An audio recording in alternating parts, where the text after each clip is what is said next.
Keep her moving. Another welterweight bout here. Kevin Lee coming at plus 185. The return of Kevin Lee against Rinat Fakhretdinov coming in at minus 185. Over under 2.5 rounds. Minus 128 for the over. Plus 128 for the under.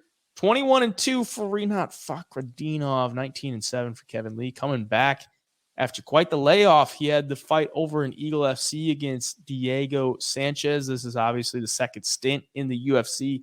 11-7 in his first stint. Got cut after the Daniel Rodriguez fight in 2021. His only fight outside of that was in Eagle FC to Diego Sanchez, won by decision. That was back in March of 2022. Coming in here a year and 4 months later against Rinat Fakhretdinov, who looks like a problem when it comes to the grappling.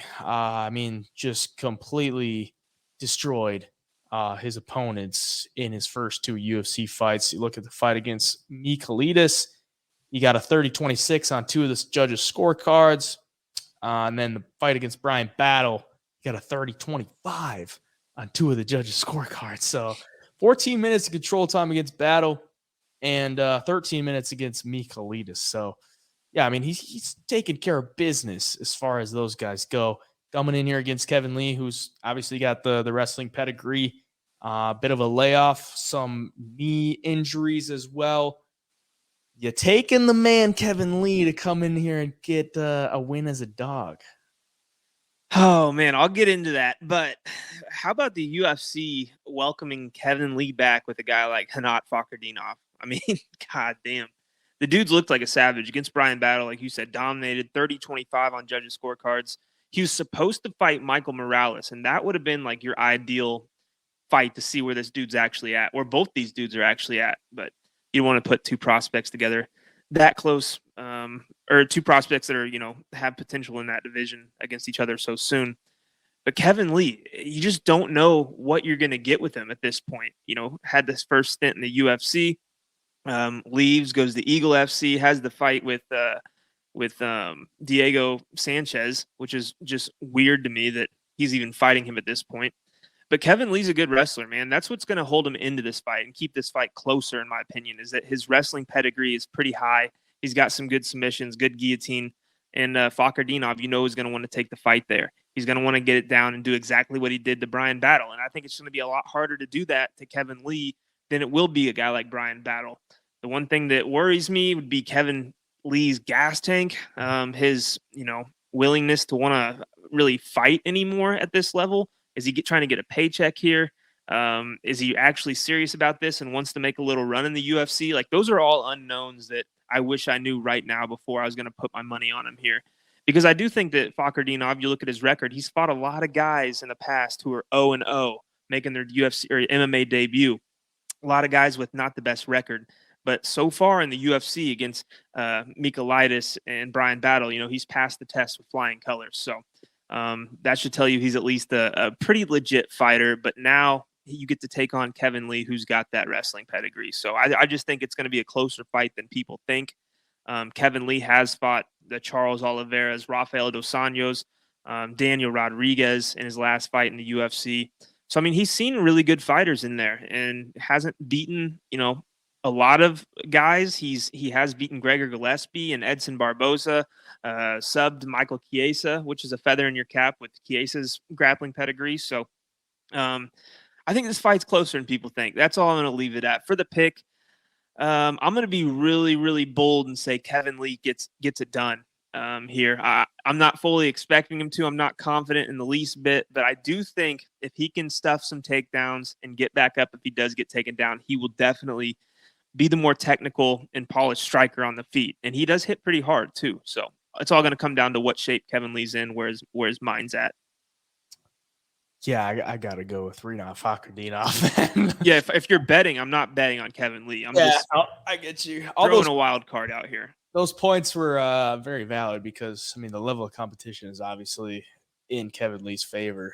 Rinat hasn't fought nearly the guys that Kevin Lee has, but I think just very different stages in their career. And this is like an insanely tough fight to come back to. Like, after the layoff, hasn't fought in the UFC in 2 years. this is a tough one. Like if I was gonna match him up with a guy that isn't like too low level, but probably someone that could give him some fits on the feet. Like I would be a little bit more willing to take Kevin Lee if he could use that wrestling as like offensive. But yeah, I just don't see him doing that against Rinat Fakhretdinov. Like Rinat is just gonna grab you and hold you, and he's content to stay there. I mean, he's absorbed 21 significant strikes through 30 minutes of his UFC career. So I mean, he's really not taking much damage. He's just taking guys down and laying on them. And I think he can do similar things to Kevin Lee.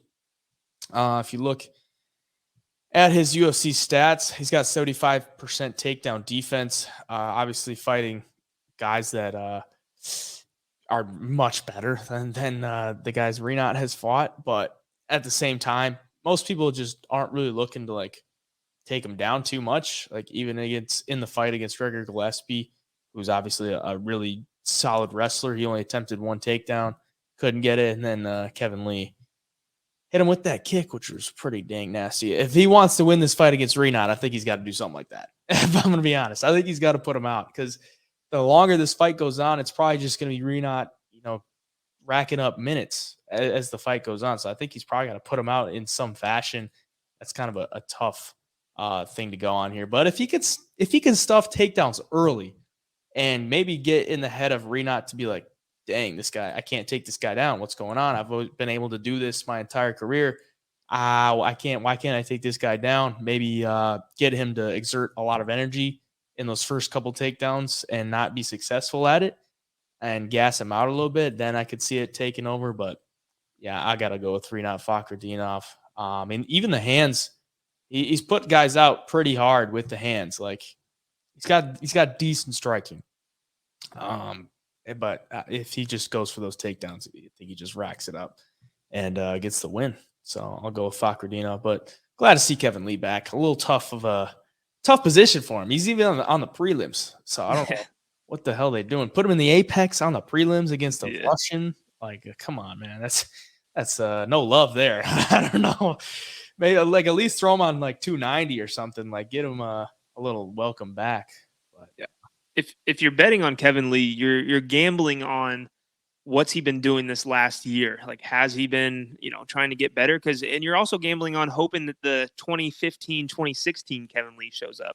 The one thing that is interesting, though, you look at Rinat's age, and he's actually older than Kevin Lee, which surprised me because Kevin Lee, was fighting in the UFC when he was, fairly young. So, but he is a little bit older. Other than that, yeah, you're just banking on Kevin Lee being in a good mental spot, being physically in shape, and you hope he can just find that big shot somewhere. All the money is on Fakhretdinov, and he's only minus 200. I thought he might be a little bit bigger of a favorite than that, if I'm being honest. Yeah, he might look like a minus 500 favorite during the fight too. So, yeah, I mean, just last thing on Fakhretdinov, like the two fights that he does have in the UFC, he wasn't like a big favorite in them. Like minus 150 against Battle, minus 275 against Michailidis, and just completely dominated those. So yeah, I guess the books just aren't respecting him like to that level.